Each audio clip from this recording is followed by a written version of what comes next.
If you haven't seen any of my other videos, well, first of all, hello, welcome to the channel. And second of all, you should know that I am a huge fan of Nickelodeon's Avatar: The Last Airbender.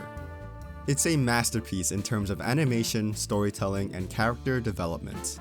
It's a show that I come back to time and time again, and with a recent live-action release, I found myself wanting to relive the original story that left my childhood so entertained. Going on Netflix transported me back into the Southern Water Tribe where our journey begins. Whoops, wrong Southern Water Tribe. I always have a great time when rewatching the show, and it's still a joy to watch all these years later. However, there is one aspect of the show that I wish was different. Maybe two aspects, and those are this and this. I had no problems back in the day when the show was new, but now that our ratios got wider and our TVs thinner, I do wish there was a remaster in the works, bringing the rectangular dimensions to the modern world. I yearn for the days where we can get a remaster of the show where we can remove these bezels or borders from the side and view the show in all its full widescreen glory. I need it! Sure, there are ways we can do it by cropping the screen to fit the new aspect ratio, but in doing so we lose out on part of the image, which isn't what I want. So for today's video, I'm gonna do something new and challenge myself to quote-unquote remaster Avatar: The Last Airbender to go from looking like this to this. Before we get started, I want to preface this by saying I am not an artist. I simply like to draw, and that's about it. I, if you haven't guessed already, am also not an animator. I am attempting this project as a challenge to myself, and also because this is something that I've wanted for the longest time, so I might as well do it myself. Fine, I'll do it myself. The tools I used for this challenge were my iPad Air M1, Procreate, Procreate Dreams, and an Apple Pencil. I grabbed a handful of scenes from the pilot episode, which is titled The Boy in the Iceberg, and I documented the process. So as we're about to get into this video, please like, subscribe, and most importantly, please enjoy. There was one note going into this project that I had to keep reminding myself of. From the wise words of the Melon Lord herself, Aang mentions to Sokka in the episode The Drill how Toph told him that he doesn't have to give 100% energy into any given strike, and instead weaken until delivering the final blow. Now, how does this relate to an animation exercise, you may be asking? Let me explain. For me, I decided that I wasn't going to spend my time trying to 100% any given frame, and instead try to make them flow together despite the appearance, kind of like the original show. The first scene that we're going to start out with is a fairly easy one. The focus is entirely on Sokka and Katara in the center, and the background is completely still. This means that I can draw in the remaining pieces easily and use it for all the frames. For the iceberg on the side here, I'm going to cheat a little bit and copy and paste using Procreate, and then use the airbrush and drawing brushes to fill in the gaps and remove obvious symmetry. I'll do the same on the other side, and here we have the first completed scene. I'm quite pleased with how it turned out, and it does seem like a seamless addition. I was also pumped with how quickly I was able to complete this first attempt, and I eagerly moved on to the next piece. This was also a very easy scene with minor movement happening on the sides, the only action being the boat moving slowly across the screen. We can see this piece of the boat, which kind of looks like a bone, hopefully not a human one, moving outside the comforts of the 4:3 aspect ratio into a pit of darkness. So to remedy this, I simply drew in a little iceberg here, the water, and then tried matching the piece throughout the frames to the best of my ability, and voila. We have the boat moving across the screen with some minor jitters, but we'll just keep that as our little secret. I was feeling very good about this project, and it was here that my ego was soaring through the roof. I thought I would finish this challenge in no time, but the next scene proved a noob like me some difficulties. This would be the first scene for me where the background moves with the characters, and that would mean I would need to match the image exactly.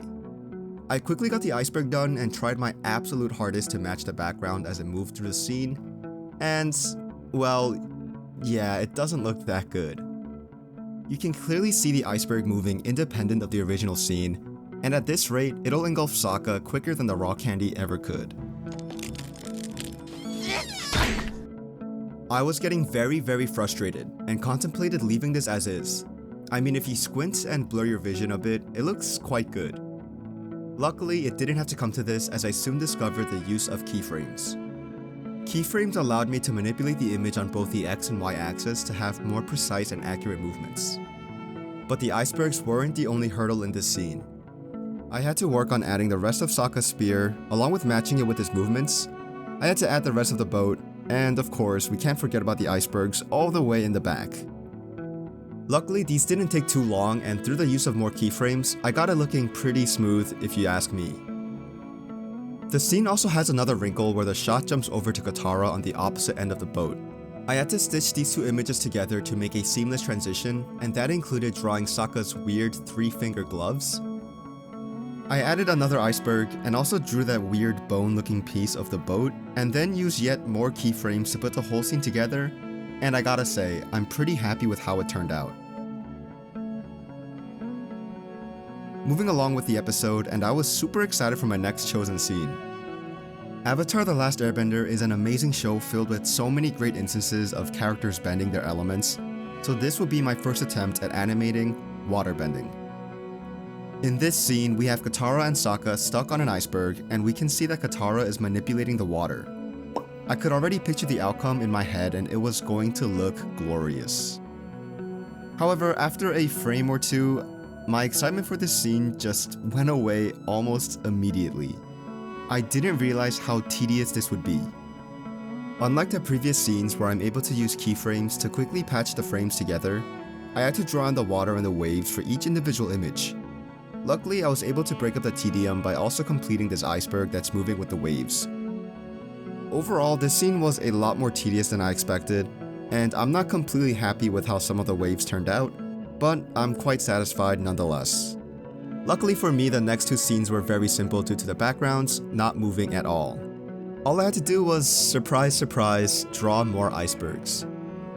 I think at this point I'm now a self-certified iceberg expert, and if anyone that's watching is making a cartoon about icebergs, you know who to call. But enough about icebergs, for now anyways.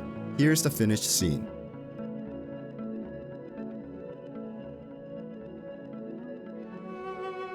I've already drawn and enhanced a handful of moments from the pilot episode, and I was getting ready to bring out the champagne. But I couldn't celebrate just yet as I had another scene with water, and not gonna lie, I was getting a bit overwhelmed just looking at how long this scene went on for, and how much the ocean seemed to move. But looking at it a bit more closely, I realized that the water is only unique for 8 or 9 frames until it repeats.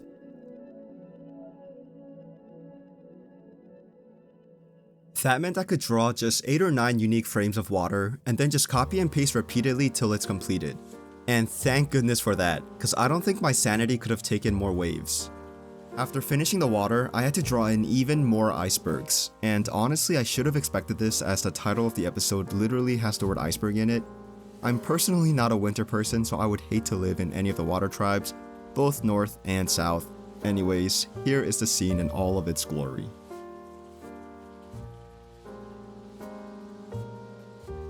The next scene is another straightforward one. I need to draw in the background and then some waves on the bottom here, and it was at this point that I found myself quite enjoying drawing in icebergs. I'm not sure why the 15th time was the charm, but maybe because these are in the background, and especially since they don't have too much detail, I found it really relaxing.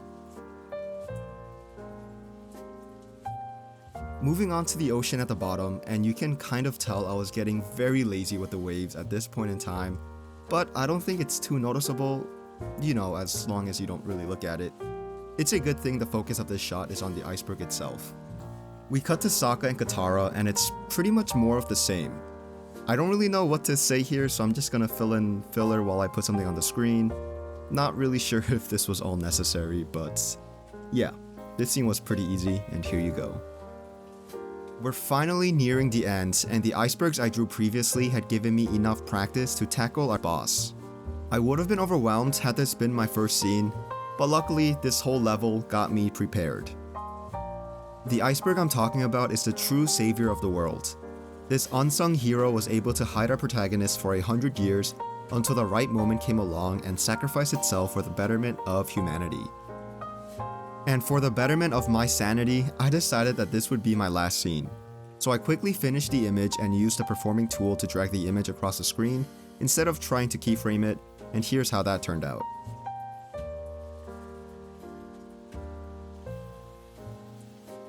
And there you have it, a handful of scenes from the pilot episode, all changed to fit a more standard and modern aspect ratio.